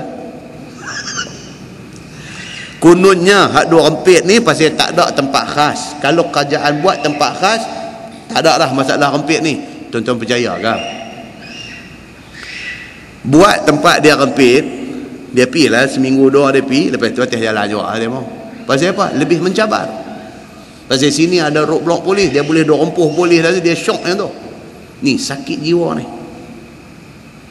Dan malanglah bagi kita kalau anak kita pergi duk ada dalam geng ni. Wallahiyazubillah. Malang tuan-tuan, cukup malang. Cukup malang. Ni duk naik motor atas highway ni, duk naik motor ni Superman. Kaki duk lunjuk belakang ni. Dia tu duk straight lagu tu. Tuan-tuan, pergi tahan tengok anak siapa? Anak orang kita. Anak orang kita. Nak jumpa anak orang lain tak ada tuan-tuan. Tak ada. Haduk pi buat benda yang merugikan diri, merugikan masa depan, menyusahkan hati ibu bapa ni, orang kita. Awak jadi macam ni. Muslimin dan muslimat yang dirahmati Allah sekalian. Hak pi duk ni yang kata vandalism, hak pi duk pejahanam segala kemudahan awam ni. Siapa dia? Kebanyakan budak kita. Pergi sekolah tak mau mengaji, dia pergi duk rembuk apa dalam bilik air tu, pergi rembuk cermin muka bagi pecah, kepala pancung dia tenang bagi tercabut. Hak nak susah tak boleh masuk berak, siapa dia? Dia lah. Hak sat lagi masuk pancung, sat lagi sakit perut, nak basuh tak boleh nak basuh ni, siapa dia? Dia juga. Yang sekolah asrama pergi duk belajar kungfu tendang pintu bilik air bagi relai ni, siapa dia? Budak kita. Kadang-kadang tuan-tuan cakap benda ni boleh tak baca kitab. Ni kalau cakap benda ni kekecewaan kita ni. Pasal apa anak bangsa kita duk jadi lagu tu? Muslimin dan muslimat yang dirahmati Allah sekalian. Kadang-kadang ya Allah duk minta dekat Tuhan, ya Allah bagilah petunjuk kepada semua budak-budak ni. Janganlah jadi macam ni. Belum bercakap soal pergi jadi penagih dada, belum bercakap duk kena sembung ayam di pusat serenti, belum bercakap benda tu lagi. Ni baru bercakap aduk naik motor derai, aduk tendang kemudahan awam bagi rosak, telefon dia duk pergi rentak wire bagi putui, pergi dekat-dekat nak raya dalam bulan puasa, orang duk puasa, orang duk tarawih, dia pergi duk lepas meracun dalam public phone. Pergi duk perosok kabat, masuk dalam public phone tu cucuh bagi jahanam. Seronok. Apa benda yang dia dapat pun tak tahu. Muslimin dan muslimat yang dirahmati Allah sekalian. Inilah benda yang agama duk pesan tak mau bagi jadi. Melarat pi sampai tattoo badan. Pasal apa? Nak tunjuk ke gangsterism dia tu. Pi berkawan dengan orang bukan Islam, hak tattoo ni banyak orang bukan Islam. Dia pi berkawan dengan depa, dia pun tattoo badan. Sampai bila nak duduk dalam jahil ni tuan-tuan? Habis-habis tak ada dia main umur 60 esok, dia pun nak kena tengok juga masjid siapa tu imam. Umur 60 nak kena tengok juga masjid ni siapa tu imam. Baru duk main baru duk dengar tajuk ni, dia tak main seram sejuk. Buka baju duduk tengok, ada dalam dia kata, ni aku, dia kata. Tuan-tuan, bila duk mai pula tajuk ni, dia duk baca pula tempat kena cacah ni, kena tattoo itu jadi najis dia kata. Tempat yang bertattoo tu itu dia anggap najis oleh agama. Maka hukumnya ada tafsil, iaitu jika boleh dihilangkan bekas hitam tattoo itu dengan ubat, maka wajib diubat sampai hilang. Kalau boleh duk tonyoh ke lorong keluar, tonyoh ke lorong. Kalau hang duk tonyoh ke lorong tak mau keluar, kena duk tuang asid, tuanglah kalau tak mati. Pokok pangkalnya bagi hilang, dia kata benda tu. Dan jika tiada boleh dihilangkan dia, melainkan dengan melukainya. Tak boleh dah tonyoh tak keluar, buat macam-macam, mula start dengan minyak nyok tak keluar, ambil ke lorong tak keluar, ambil apa adu sapu tak keluar. Melainkan doktor kata apa? Pi jumpa pakar plastik surgery. Dia kata yang ni satu saja boleh, kita kena slice keluar, cedok keluar isi itu, ambil bahagian lain main tampung. Kalau sekiranya boleh dibuat begitu untuk nak hilang dan tidak membahayakan nyawa, kena buat. Apakah hal nu hak mola itu seronok-seronok buat tu, tiba-tiba main umur 60 tahu nak kena pergi buat macam tu. Alangkah baiknya kalau daripada awal jadi orang baik. Nampak tuan-tuan? Maka ada tafsil padanya pula, iaitu jika takutkan binasa daripadanya ataupun hilang satu anggota. Kalau dia tattoo di lengan ni, pergi jumpa doktor hak baru belajar, dia tak apa nak cakap elok, dia tengok-tengok dia kata kena kerat kau ni, dia kata. Kawan tak mengaji tak apa nak ni lagi, yang baru. Dia kata ni tak boleh ni, dia kata bukan boleh ni, cerita nak kerat kau ni, dia kata.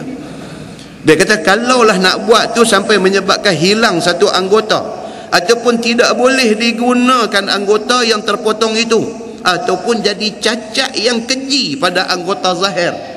Cacat keji lah, potong pergi jadi timun, tak ada tangan dah ni. Dia kata nescaya tiada wajib menghilangkan ia. Kalau sampai tahap tu, sampai tahap nak kena potong tangan sepuntung buang, sampai ke tahap kira nak kena korek buang ni, sampai jantung kena buh lantalam dulu duk repair tempat. Kalau kata sampai nak jadi lagu tu, maka apabila zahir nampak adanya berkekalan asasnya, nescaya berdosa ia. Kalau dah sampai nak jadi lagu tu, tak apalah, tak payah buat, tapi dia dalam berdosa seumur hidup dia.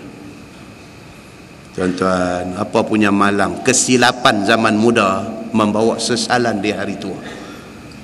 Kesilapan masa muda membawa sesai yang tak sudah di hari tua.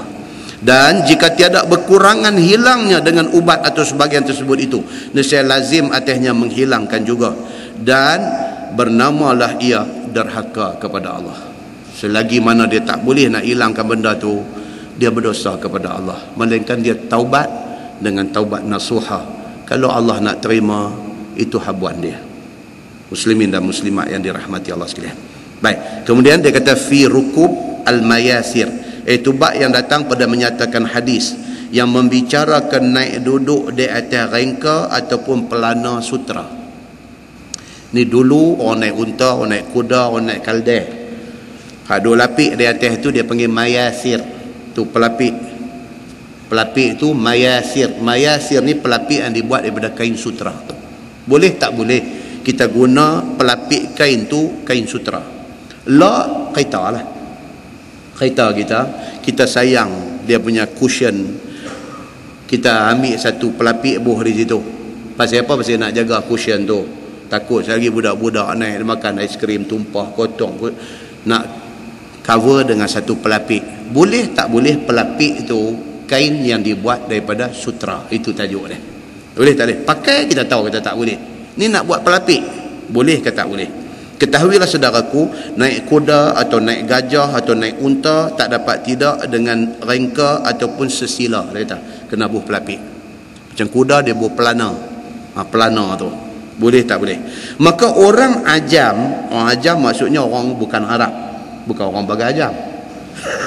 Orang ajam maksudnya orang yang bukan Arab, selalu memperbuat lapik pelana kuda dan lainnya daripada sutra. Dia kata Arab tak buat benda ni, tapi orang yang bukan Arab ni dia cukup syok. Dia nak masuk juga sutra dalam. tie dia nak kena sutra sikit, baju dia buah tangkola ni buah sutra sikit. Dia kata dah baju no baju bukan sutra. Dia kata I cuma buah dekat collar saja. Dia teringin nak pakai juga benda hak Tuhan tak bagi tu. Dia teringin juga kan. So di antara kegemaran orang yang bukan Arab ni apa dia suka beli pelapik ni, nak lapik dalam kereta ni dia suka beli pelapik daripada sutra. Dia syok macam tu. Dan tidak sutra daripada sebelah atasnya dia campur. Kain sebelah atas tak sutra, bawah dia buah sutra. Tak ada pun atas sutra, bawah tak sutra. Dia nak buah juga sutra tu. Maka itulah yang dinamakan mayasir. Dia kata, ni pelapik ni. Artinya lapik rengka ataupun pelana. Maka jikalau sutra haram dia kata, nak ambil. Cerita dia Tok Syah lah. Tok Syah, agama kata Tok Syah ni Tok Syah senang macam tu. Ustaz ni nak tanya satu apa dia? Tak macam tai ni Ustaz, tai. Okey. Tak macam kita apa ni sutra campur apa? Boleh ke Ustaz? Orang kata Tok Syah lah. Nak bubuh juga ni pasal apa? Ni baru tajuk sutra tuan-tuan. Sekali kali muka surat dia mai cerita gigi mai pula dah. Sekali gigi mai pula. Lah tak ada dulu. Kan tahun 70-an. Tahu apa dulu ni, Tok Imam pun gigi mai. Bos sepuntung aja. Bos semua orang takut, bos satu aja. Bila kenyih aja dia sinang keluar tu. Wah, yang tu yang anak karya takut tu. Takut gigi mai tu. Tajuk akan datang macam tu. Dan begitu juga jikalau daripada sekalian jenis sutra, tak boleh dia kata. Tak kira sutra apa, tak boleh. Dia kata. Bermula dalil yang menunjukkan atas haram adalah hadis yang dikeluarkan oleh At-Tirmizi. Kata dia Anil Bara' bin Azib radhiyallahu anhu qala nahana Rasulullah sallallahu alaihi wasallam an rukubil mayasir. Diriwayatkan daripada satu sahabat Nabi sallallahu alaihi wasallam, nama dia Al-Bara' bin Azib radhiyallahu anhu. Kata dia telah ditegah akan kami oleh Nabi sallallahu alaihi wasallam daripada naik lapik rengka atau pelana daripada kain sutra.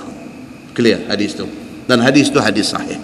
Tak boleh dia kata. Kata At-Tirmizi, dan pada hadis ini ada riwayat daripada Ali dan daripada Muawiyah, dan kata dia hadis Al-Bara' itu hadis yang hasan lagi sahih. Dulu tuan-tuan, rumah orang kaya. Rumah orang kaya dulu dia bubuh kulit rimau terampak dalam rumah. Dulu punya orang kaya. Lah tak boleh. Lah kalau bubuh perhilitan tangkap dengan rimau dengan dia sekali kena tangkap. Ini hidupan liar punya apa ni, tangkap. Dulu tak tahu pergi beli di mana. Kepala ada satu, belakang hampak kulit rimau belang. Kita pergi rumah dia, masuk terkejut. Terampak rimau duduk dalam rumah tu. Itu juga diharamkan oleh agama. Tak boleh dibuat hamparan dan duduk di atas hamparan kulit menatang buah apa semua ni, tak boleh. Kadang-kadang kita ni kaya sampai jadi tak torah. Dia jadi piduk buat benda pelik-pelik orang tak buat ni, orang kaya dia nak buat. Pasal apa? Itulah tanda kaya dia. Dia boleh buat benda orang tak buat. Ini semua cari penyakit. Baik, kemudian dia kata lapik rengka atau pelana sutra itu apa hukumnya? Tak payah baca. Yang tu memang dia abang kata haram. Baik, tajuk baru bab fi firashin Nabi sallallahu alaihi wasallam. Itu bab yang datang pada menyatakan hadis yang membicarakan lapik tidur Nabi sallallahu alaihi wasallam. Nabi tidur atas apa? Itu ceritanya. Ketahuilah saudaraku, adalah Nabi sallallahu alaihi wasallam itu satu orang yang semulia-mulia makhluk. Tak ada lah. Nak cari manusia, nak cari makhluk hak lebih mulia daripada Nabi Muhammad sallallahu alaihi wasallam, tidak ada. Kerana Nabi Muhammad itulah makhluk yang Allah bagi jadi yang paling mulia, bahkan lebih mulia daripada malaikat Allah al-muqarrabun. Tuan-tuan, kita baca balik hadis tu. Hadis cerita pasal syafaat Nabi. Kan di antaranya Nabi kata, barang siapa yang baca doa lepas azan, Allahumma rabb hazihi ad-da'wati tammah was-salatil qa'imah ati Muhammadanil wasilata wal fadilah wa ba'athhu maqaman mahmud alladhi wa'adta. Itu doa tu, doa bukan untuk kita. untuk Nabi. Minta kepada Allah supaya Nabi diberikan kedudukan yang terpuji di sisi Allah. Yang dikatakan maqaman mahmud alladhi wa'atta, yang dikatakan kedudukan yang terpuji yang dijanjikan Allah kepada Nabi itu apa dia? Di mahsyar. Waktu manusia semua duduk dalam keadaan kelang kabut ni, hang tenggelam dalam peluh sampai buku lali, aku tenggelam sampai parah lutut, kawan kita tenggelam parah pinggang, dia tenggelam parah dada, dia ni tenggelam sampai parah lubang hidung. Dalam keadaan macam tu masing-masing duk cari siapa boleh tolong kita. Ini hadis panjang, dalam Bukhari ada, dalam Muslim pun ada. Duk cari siapa boleh tolong kita. Macam orang hari ni, anak cukup syarat tapi tak dapat universiti, duk cari siapa boleh tolong kita. Tu cari atas dunia, cari di padang mahsyar lagi susah. Maka hadis tu kata apa? Pakak meneru seorang kata, ni jom kita jumpa Abun Nas, kita jumpa pak kepada segala manusia. Siapa dia? Adam alaihissalam. Berduyun-duyun pakat pergi cari, jumpa Nabi Adam. Wahai Adam, anta Abun Nas, kamu bapa manusia, tolonglah kami ni, kami teruk ni di mahsyar ni. Adam kata, aku tak boleh tolong, aku pun ada kes nak kena bercara depan Tuhan. Dia kata, jom kita jumpa Nuh. Belarak pergi dekat Nuh. Nuh kata, aku tak boleh tolong, aku pun ada hal nak kena bercara depan Tuhan. Jom jumpa. Last jumpa Nabi Muhammad sallallahu alaihi wasallam. Nabi Muhammad pergi sujud di bawah arash, minta kepada Allah, ya Allah, mereka kaum aku, mereka umat aku, tolong mereka. Allah bagi syafaat, selamat orang yang diminta syafaat oleh Nabi sallallahu alaihi wasallam. Kedudukan Nabi di mahsyar boleh bagi syafaat, pertolongan kepada orang ini. Itulah yang kita duk doa, maqaman mahmud alladhi wa'atta. Itu dia. Nabi kata, siapa baca doa ni lepas azan, wajib ke atasnya syafaat aku. Itu dia. Punya besarnya tu fadilat doa selepas azan tu, macam tu. Muslimin dan muslimat yang dirahmati Allah sekalian, mulianya Nabi sallallahu alaihi wasallam sampai dia dapat satu power boleh minta tolong kepada orang susah di mahsyar, sedangkan tidak ada manusia lain boleh bagi syafaat tu. Tilam dia masa dia atas dunia ni macam mana? Ni tajuk nak abangnya.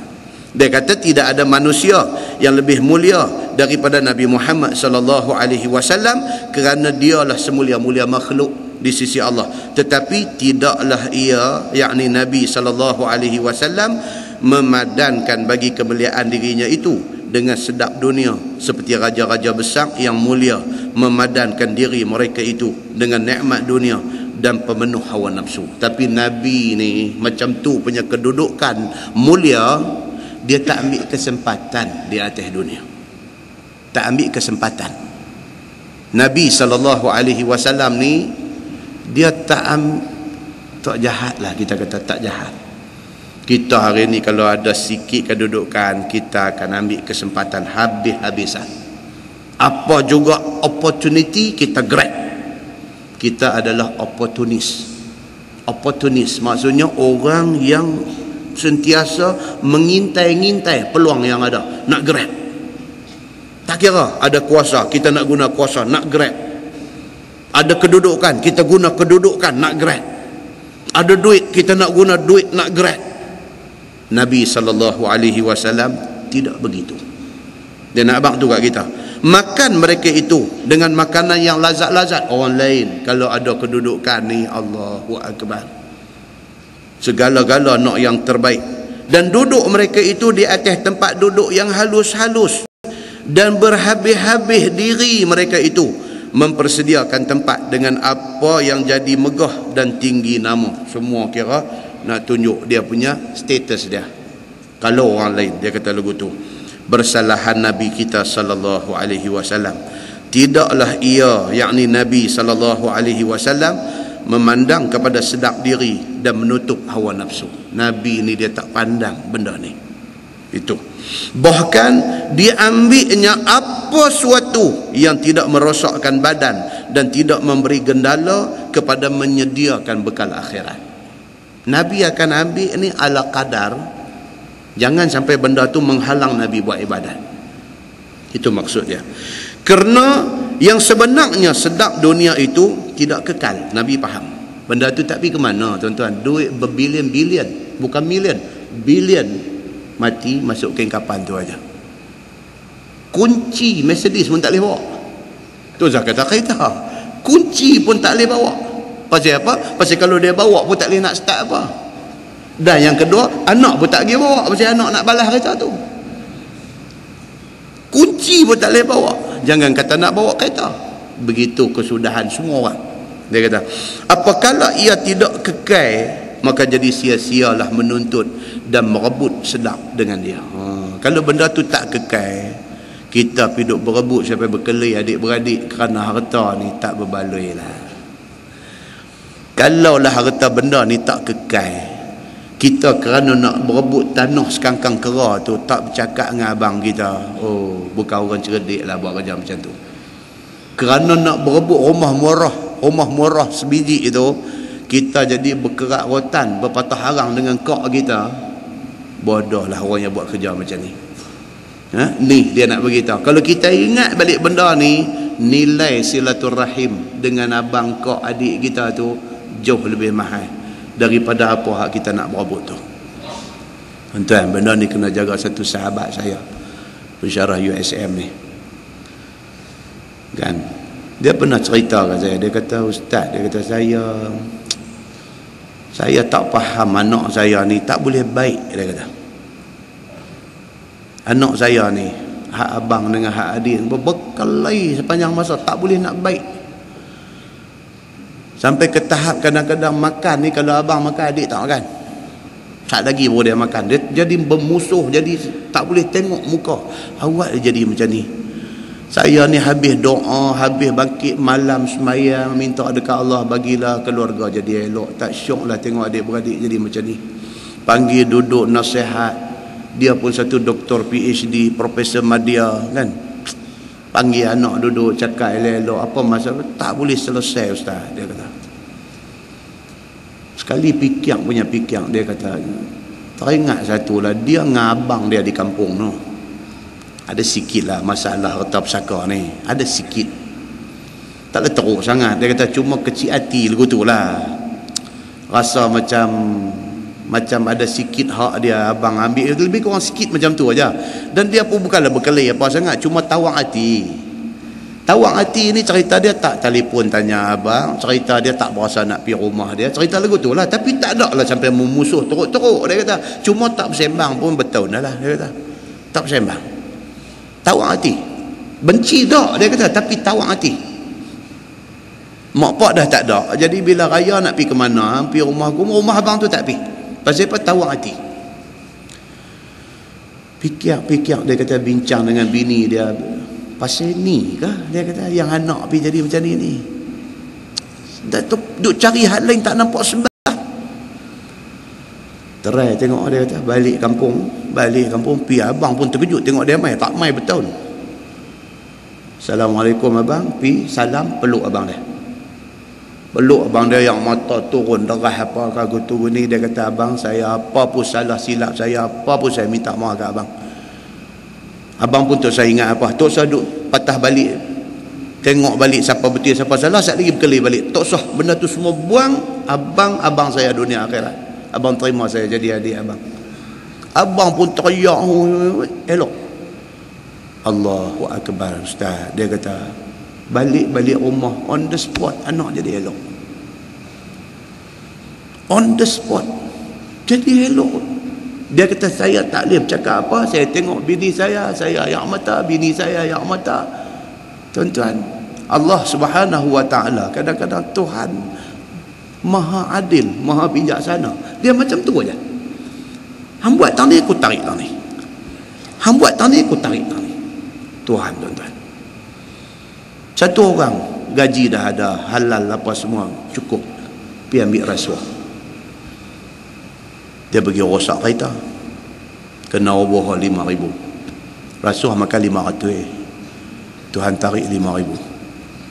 Tapi tak ramai orang dia fikir, dia relate benda tu. Tak ramai.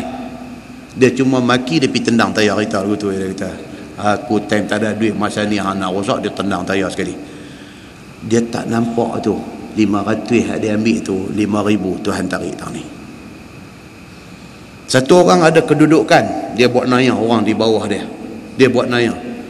Satu hari tuan-tuan, anak dia duduk bawah orang lain kena nayah dengan orang tu.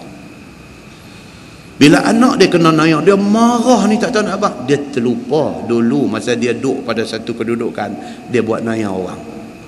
Nampak tuan? Allah ni dia duk ada.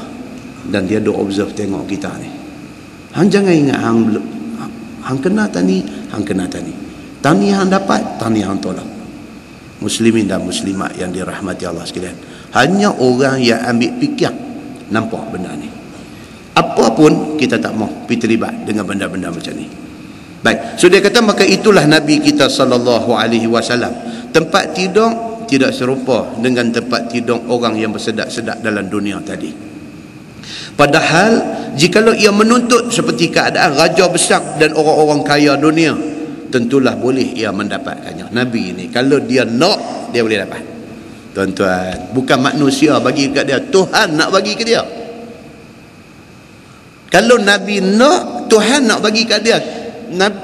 Allah pernah hantar malaikat mai dekat Nabi, kata dekat Nabi, wahai Muhammad, kalau hang mau Jabal Uhud ni Allah nak ubah bagi jadi mai hang punya. Nabi tak mau. Kalau Nabi mau, bukan manusia nak bagi kat dia, Allah nak bagi, Nabi tak mau. Masalahnya maka dia sebut di sini, dia kata Nabi kalau dia nak macam mana raja-raja besar ni duk dapat, tentu Nabi dapat. Sekiranya tidak dia menurut sekiranya tidak ia menaruh harta, apakala dimintanya harta kepada Allah, tentu didapatnya. Itu dia.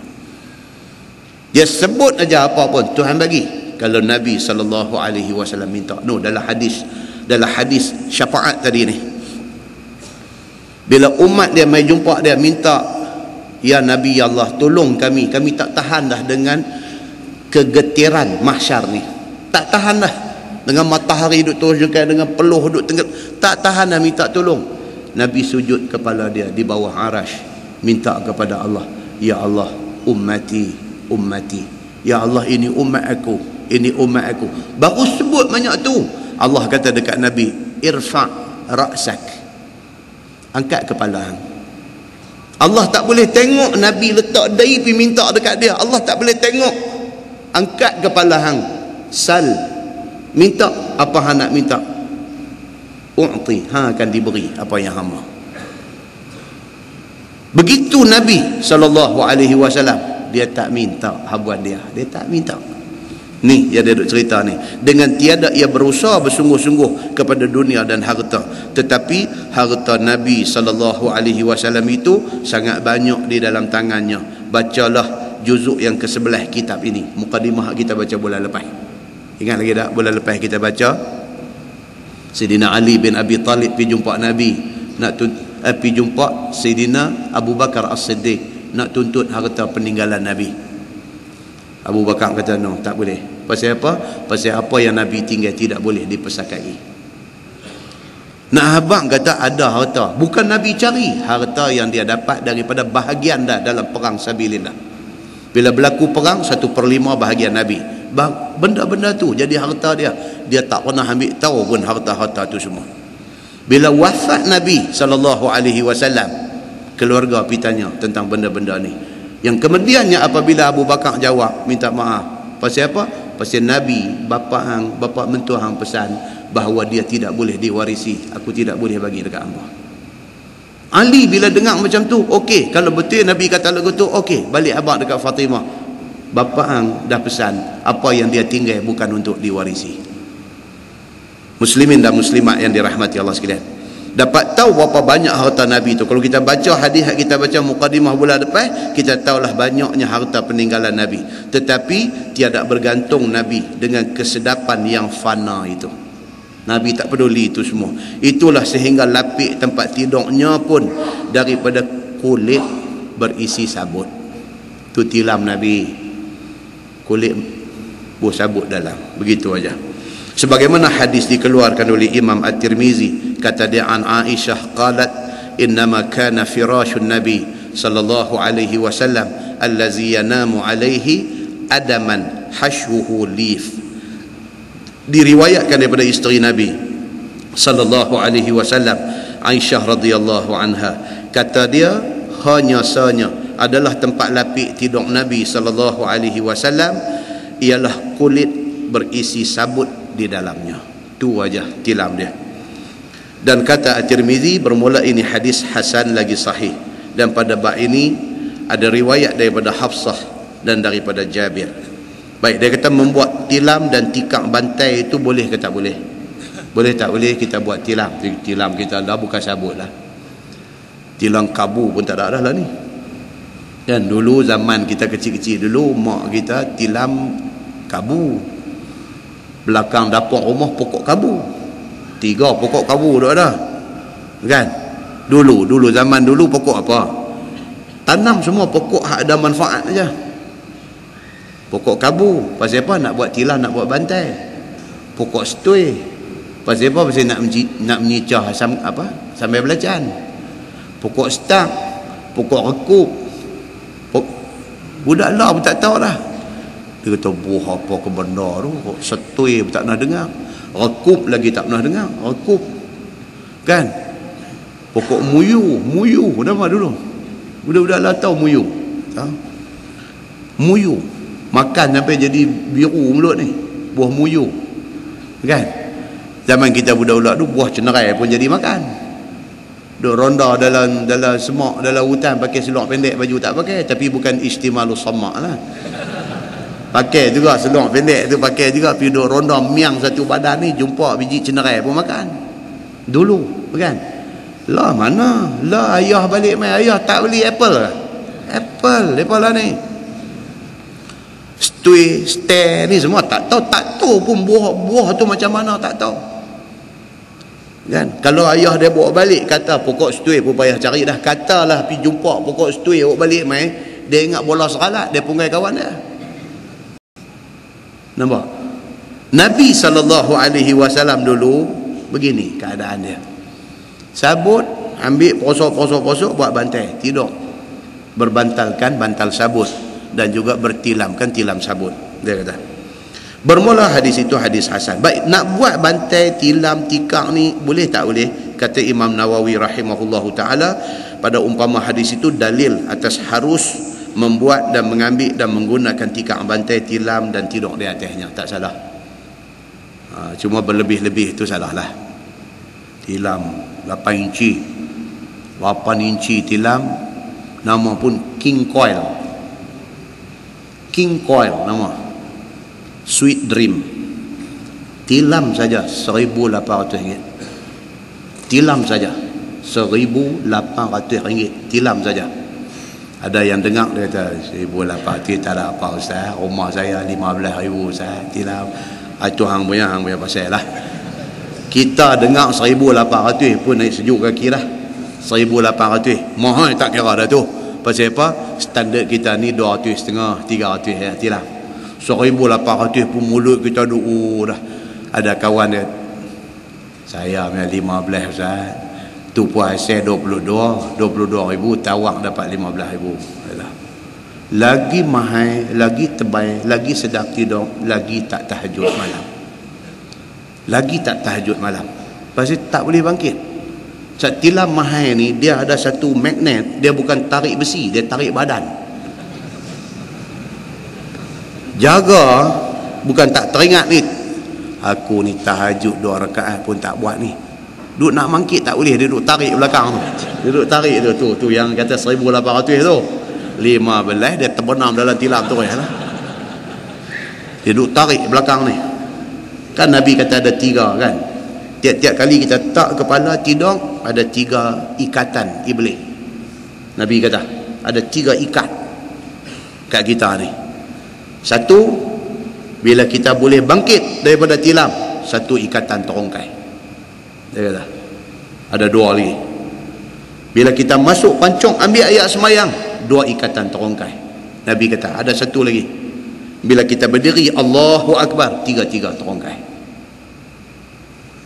Ada orang boleh bangkit tu, satu ikatan terongkai, dia masuk pancong pergi kencin aja, dia main tidur balik. Rupanya hak dua lagi tak rongkai, dia bangkit, dia boleh bangkit, dia pergi kencin, dia main tidur balik. Apa punya mangkang dia ni. Dah hang masuk dah pancong, ayat semayang sikit, Allahu Akbar 2 rakaat, apalah rugi. Tak boleh tuan-tuan, rupanya 2 lagi duk ikat. Ada dah ambil ayat semayang dah, boleh bangkit terongkai satu, ambil ayat semayang apa semua tu, main tidur balik dah. Pasal apa? Dia kata tadi tidur terlupa ambil ayat semayang. Tu saja. 2 rakaat tak boleh kah? Dia kata tidur ni modok ada dalam ayat semayang bagus. Dia kata pasal apa? Dia kata saat kalau apa kita mati terus ke apa, kita dalam ayat semayang. Duk cakap tu cantik lah. 2 rakaat, 1 ikat lagi duk kena. Tak boleh buat. Hak jarang-jarang jadi ni, hak hampak sejadah dah, takbir dah, sujud lena pula dalam sujud, tak dan habis lagi 1 rakaat. Yang ni jarang-jarang jadi, tapi ada jadi. Sujud lagu lama tak bangkit, lena dalam sujud. Masya Allah.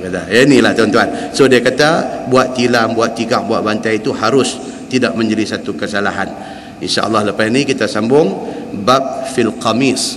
Cerita kata Nabi SAW, Nabi dia suka pakai baju qamis. Qamis ni baju kita pakai ni qamis, bukan jubah. Orang Melayu dia panggil jubah. Ini bukan jubah, ini qamis. Apa beza jubah dengan qamis? Apa beza? Qamis butang dia sekerat ya, bawah tu baju. Jubah dia potong terus, boleh buka. Macam Al-Fadhil usah-usuk Imam Sa'd duk pakai hari Jumaat tu, yang tu dipanggil jubah. Yang tu dia saruk ke atas, dia potong terus sampai ke bawah ni. Biasanya color hitam. Kalau hitam, dalam dia pakai kamis putih, dia bubuh jubah hitam kolong, yang tu dia panggil jubah. Yang ni dia panggil kamis. So ni tajuk yang akan datang insya-Allah bulan depan tak ada. Bulan depan cuti sekolah, tak ada kuliah. Lagi sekali ya, bulan Mei, bulan 6. Bulan Jun ada satu, Julai dah puasa dah. Tinggal satu kuliah lagi. Dan baca jubah ni pun okey dan baca qamis pun dah cantik. Okey. So dia Nabi SAW kesukaan dia suka pakai qamis. Dan kita akan terang esok dalam hadis lain, dia kata Nabi suka pakai hibarah. Hibarah tu apa dia? Pakaian yang macam mana yang kata hibarah ni? Kan hibrah ni dalam bahasa Arab, sotong pun hibrah juga. Sotong tu hibrah. Hibrah juga dakwat. Hibrah. Bila kata baju hibarah ni, baju apa? Kita akan tengok dalam kupasan dalam bab qamis esok ni. Dan kita akan lebarkan kupasan ini kepada color yang menjadi kesukaan Nabi. Nabi suka pakai qamis, color apa? Itu juga ada dalam hadis-hadis yang menceritakan tentang color kesukaan Nabi. Kemudian dia mai pula iza labisa sauban jadidan. Nabi ni bila dapat satu baju baru, apa Nabi kata? Syukur Nabi itu macam mana? Baju baru. Kan? Tuan-tuan tengok dah apa dalam YouTube ada, saya tengok itu ceramah yang berbahagia Datuk Dr. Harundin di stadium negeri Alustang. Di dalam satu program mereka buat mahabbah, lantunan mahabbah ke apa, ada satu. Saya lagi masuk dalam ni tengok. Al-Fadhil Datuk Dr. Harundin cerita dalam ceramah dia tu, dia cerita dia mimpi jumpa Nabi. Kan saja dengar. Dia cerita. Selain daripada dengar cerita dia, nak tengok muka dia, nak tengok ayat muka dia masa dia cerita tu. Kan? Saya yakin dia bercakap benar. Dia cerita apa yang dia lalui. Kan? Jadi dalam penceritaan dia tu tentang dia jumpa Nabi ni, kan, apa dia ditugaskan jaga kasut Nabi, dia kata. Nanti tuan-tuan tengoklah, kan, Dia ditugaskan jaga kasut Nabi. Kemudian dia describe pula kasut Nabi itu. Nanti tajuk yang akan datang lagi, dia kata fi lubsil jubbah wal khufin, cerita tentang pakai jubah dan khuf dan kasut. Dia akan cerita kat kita kasut Nabi. Jadi Al-Fadhil Datuk Dr. Harudin, dia cerita dia ditugaskan jaga kasut Nabi. Sebila Nabi mai tu, dia kata ada bendui apa sikit, dia duduk di luar, dia duduk pegang kasut tu. Bila Nabi mai depan dia, Nabi tengok dia, Nabi perhati dia apa. Balik tengoklah, itu cerita panjang. Balik tengok sendiri kan. Pasal cara dia cerita tu, dia cerita sambil menangis. Dia cerita sambil menangis, terharunya dia. Pasal tuan-tuan, kalau betul hadis kata kan, apa, barang siapa yang mimpi jumpa aku, Nabi kata, maka sesungguhnya itu aku. Tak mungkin orang yang nama sebesar Al-Fadhil Datuk Dr. Harudin nak berbohong. Tak mungkin kan. So kalau betul cerita itu, itulah Nabi sallallahu alaihi wasallam. Dia tak boleh nak cerita macam mana cantiknya rupa Nabi ni, cuma dia cerita kasut Nabi itu macam mana, apa, kelihatan koyak dan berjahit tangan. Dia kata, kalau tuan-tuan buka dalam hadis memang ada cerita tu. Cerita Nabi ni kasut dia koyak, dia jahit sendiri kan. Jadi itu tuan-tuan, Allahu Akbar. Semua orang teringin kan. Nabi kata, man ra'ani fil manam laqad ra'ani fil yaqazah. Nabi kata, siapa yang mimpi melihat aku di dalam tidur, dia seolah-olah melihat aku di dalam jaga. So orang nak cerita kata mimpi jumpa Nabi ni, dia tak boleh bohong. Pasal apa? Pasal dia terdedah kepada satu bahaya besar apabila dia berbohong dengan mengaitkan Nabi di dalam cerita dia. So pastinya orang seperti Al-Fadhil Datuk Dr. Harudin, dia tidak berbohong, dia cerita tu betul. Jadi kita yang tak dapat peluang tu, kita tumpang dengar cerita dia, alhamdulillah. Dia menangis tuan-tuan, dia menangis sungguh-sungguh masa dia cerita tu. Kita bila bercakap ni, kita bukan takat nak dengar, kita nak meneliti isi cakap, dan kita nak melihat ayat muka orang yang bercakap. Kita nak menghayati apa yang dia sampaikan tu, kita nak semua ni, baru kita boleh dapat apa hal dia nak sampai dekat kita. Itu seperti mana Nabi sallallahu alaihi wasallam dia macam tu kan. Kita cerita Abdullah bin Salam di masjid Brown Garden. Abdullah bin Salam, rahib Yahudi, satu orang yang alim kitab Taurat. Bila dia mai jumpa Nabi untuk first time, bila Nabi sampai di Madinah, dia tengok Nabi duk bercakap tu saja dah mai dalam hati dia dah, matching dengan apa yang dia duk baca di dalam Taurat. Bila dia mendekati Nabi, Nabi tatap wajah dia, Nabi tengok dia atas bawah. Nabi tanya dia, hang ni siapa? Dia kata, nama aku Al-Husain bin, bukan Salam, bukan Abdullah bin Salam, Al-Husain bin Salaim ke apa itu ni kan. Nabi kata, no, mula daripada hari ini nama hang Abdullah bin Salam. Nabi bagi nama tu kat dia. Bila dia dengar nama tu, dia kata apa? Demi Allah, inilah nama yang aku paling suka. Aku tidak akan ubah nama ni sampai bila-bila. Benda ni tuan-tuan adalah pengaruh daripada Nabi sallallahu alaihi wasallam. Dia bukan pergi dengar Nabi kata aja, dia tak mau lepas satu second pun nak tengok Nabi tu, sambil dengar, sambil nak tengok, sambil duk menilai Nabi ni. Last kali dia pergi dekat, itu yang dia dapat. Dia kata, Islamkan aku ya Rasulullah kan. Yang 3 soalan dia bagi, yang kita tak beritahu dalam masjid hari tu ni kan. Ini yang kata hidayah Allah, dia mai kepada orang-orang yang macam tu. Kita tangguh dengan tasbih kafarah dan suratul As. Subhanakallah, asyhadu an la ilaha illa anta, astaghfiruka. Bismillahirrahmanirrahim. Wal 'asr innal insana lafi khusr illa allazina amanu wa 'amilus salihati wa tawasaw. اللهم صل على محمد في الأولين والآخرين وسلم. رضي الله تبارك وتعالى عن سادتنا أصحاب سيدنا رسول الله أجمعين. بسم الله الرحمن الرحيم. الحمد لله رب العالمين حمدا يوافي نعمه ويكافئ مزيده. يا ربنا لك الحمد كما ينبغي لجلال وجهك الكريم وعظيم سلطانك. رضينا بالله ربا وبالإسلام دينا وبمحمد نبيا ورسولا. اللهم افتح علينا فتوح العارفين وارزقنا فهم النبيين بجاه خاتم المرسلين. اللهم فقهنا في الدين وعلمنا التأويل واهدنا صراطك المستقيم. اللهم أرنا الحق حقا وارزقنا اتباعه وأرنا الباطل باطلا وارزقنا اجتنابه. اللهم اجعل جمعنا جمعا مرحوما وتفرقنا من بعده تفرقا معصوما.